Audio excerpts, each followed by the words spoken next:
Hey guys, Comic Book Steve here again with another haul. It's been a little while. I don't even know how long it's been. Probably about 3 weeks or so.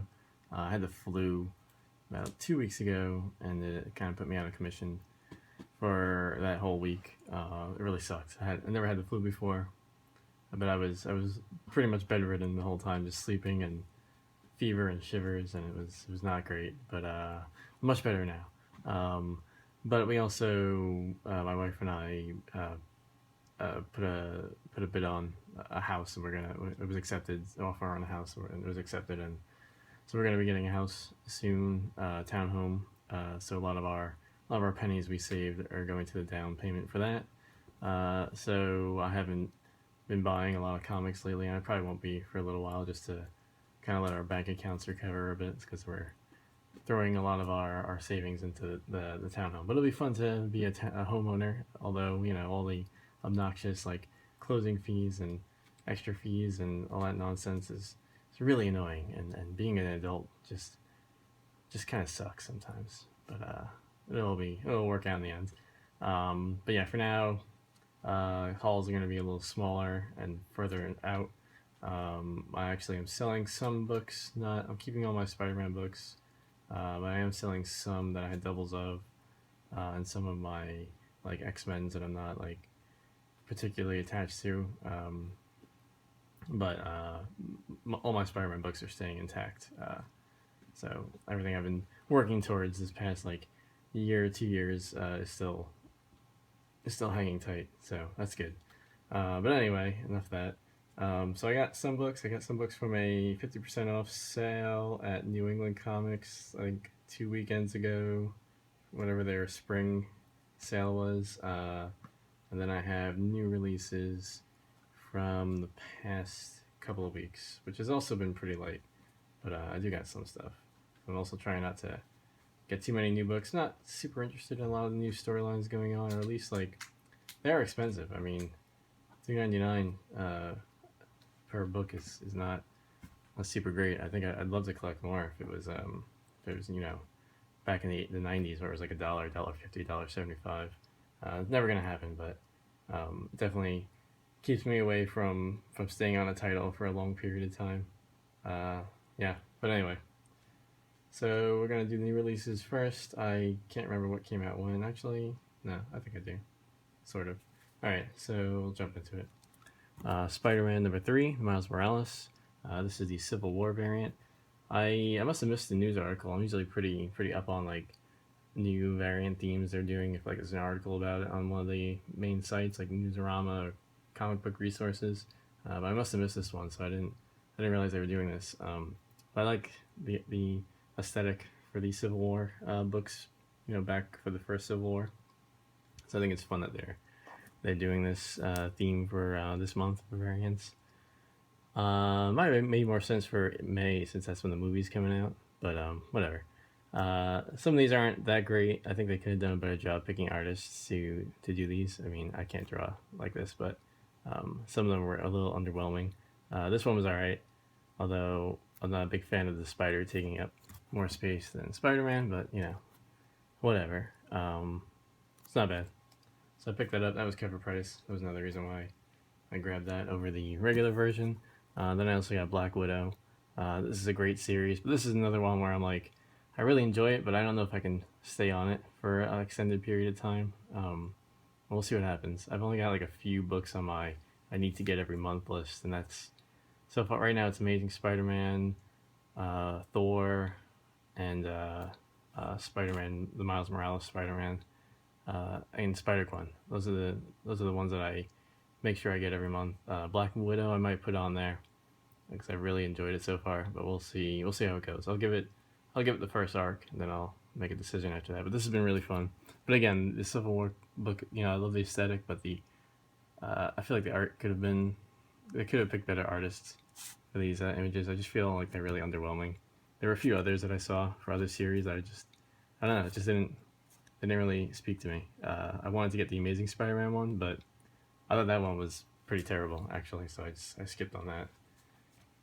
Then I also got the Spider-Woman Alpha, the J. Scott Campbell variant. Of course, this is a variant, but it's like a it's not a low ratio variant, so there's not a lot of heat on this one, even though there usually is with the J. Scott Campbell covers. But picked it up anyway. The interior art I'm not into at all, and I'm not super into this storyline, but I will at least try to pick up the other parts of this connecting cover.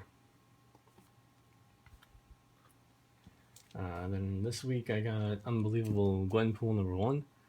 I was on the fence about this one, but I figured I'd at least get the first issue since I'm such a Gwen Stacy fan, but I'm not a Deadpool fan, so it's really hard to make a choice on that. But I picked it up anyway. It was not a bad book. I don't think it's one I'll follow though. And then the last one I got for new releases is Amazing Spider-Man #10. Not a bad storyline. I enjoy it. Not doesn't like shake the foundation of Spider-Man's universe. I wouldn't put it up there with like the best storylines ever, but it's serviceable. It's enough that I don't hate reading it. I enjoy it, and I'm looking forward to the future books in this storyline. So can't complain about that. This is the regular edition cover. Like I said, they had a Civil War variant for cover price, but I really didn't like the art on that one, so I just reluctantly skipped on it. That's it for new releases. The next bunch of books I got were, let's see, I got 2 from eBay and a bunch from the the 50% off sale at Newberry. So I'll start with the 50% off books.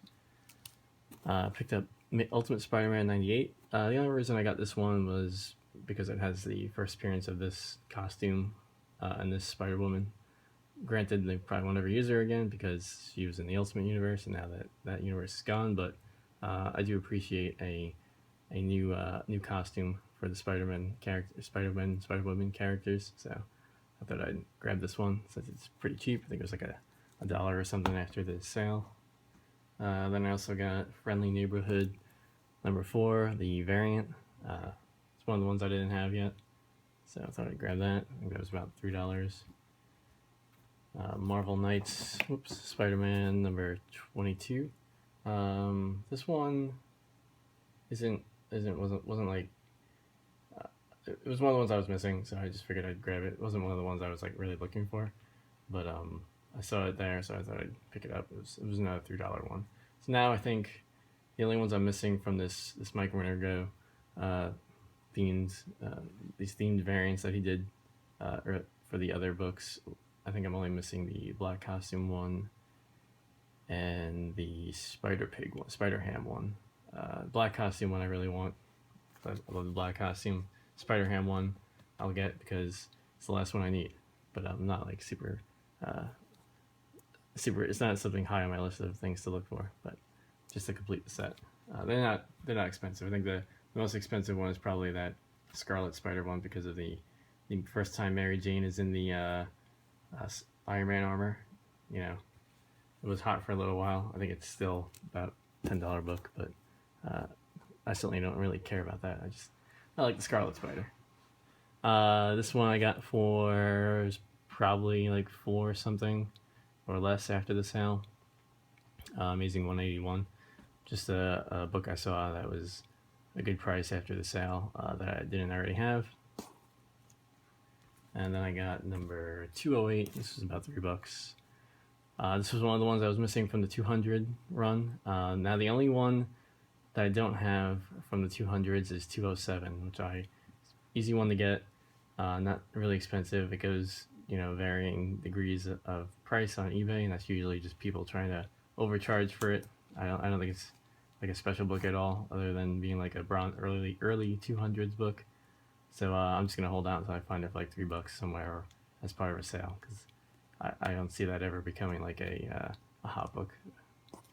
But more surprising things have happened, I suppose. But this one was one of the ones I was missing, so getting it during a sale is great. So that was fun. Then the last 2 I got here were from eBay.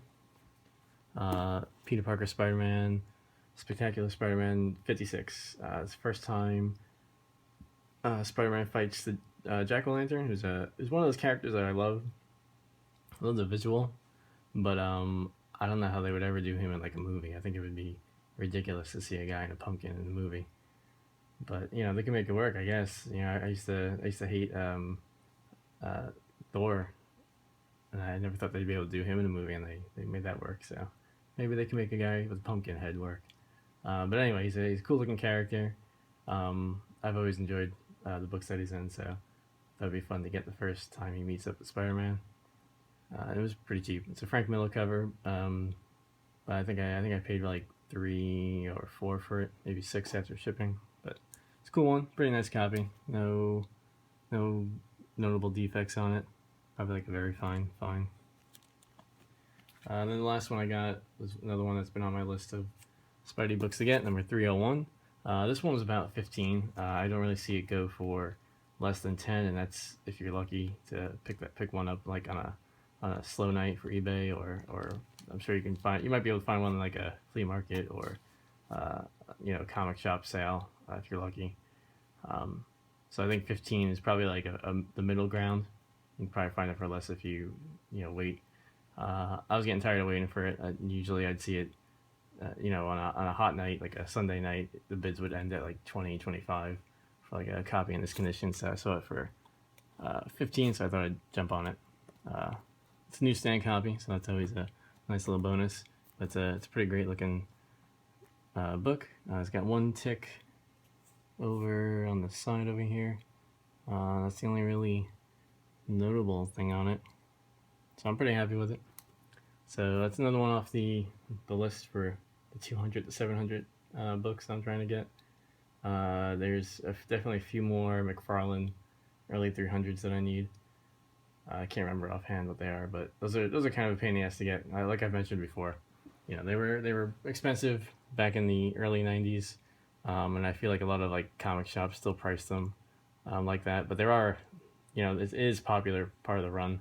There are a lot of people that try to get that. You'll see on eBay, they usually go for like 6 to 10 for like the lower ones.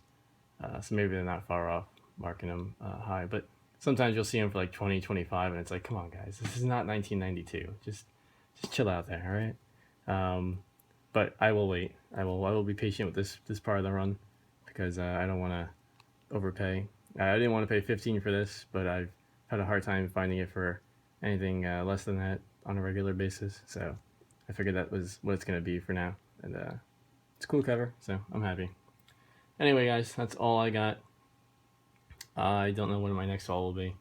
I would like to get out to some comic shops that I haven't been to yet in the near future in Massachusetts. We'll see when that happens. Like I said, all the house payments and stuff, we're trying to be a little conservative with our spending, so might be a little while. I'll try to do some other videos in the meantime. Also, my contest is ending on the 20th, which is not too far away, a few days from now. So if you haven't entered and you want to enter, go for it. You can I'll put the links to the videos in the description or as annotations here. And if those, those will be the books that are part of the contest. So yeah, thanks for watching, guys, and take care.